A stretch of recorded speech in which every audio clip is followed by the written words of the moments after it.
পাহাড়ের বুকে লুকিয়ে থাকা ছোট্ট একটি স্বর্গের নাম হলো ঋষিখোলা। এখানে সময় যেন একটু ধীরে চলে আর মনটা হারিয়ে যায় প্রকৃতির সান্নিধ্যে। কখনো নদীর ঠান্ডা জলে হাত ডুবিয়ে খেলছি, আবার কখনো সাহস করে পার হচ্ছি বাঁশের সেই দুর্বল সেতু।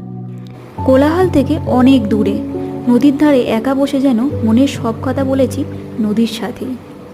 আর দেখো, আমার বর্মশাইও ব্যস্ত নিজের কাজে।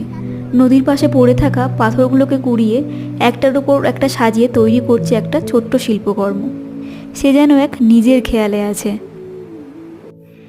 এই ছোট্ট ছোট্ট মুহূর্তগুলোই আমাদের এই কয়েকটা দিন খুব সুন্দর করে তুলছে। না আছে কোনো তাড়া, না আছে কোনো ব্যস্ততা, শুধু পাহাড়, নদী আর কিছু শান্তির মুহূর্ত। ঋষিখোলার এই স্মৃতিগুলো অনেক দিন মনকে ভালো রাখবে। প্রকৃতির কাছে এলে বুঝতে পারি সুখ আসলে খুব ছোট্ট ছোট্ট জিনিসের মধ্যে লুকিয়ে থাকে।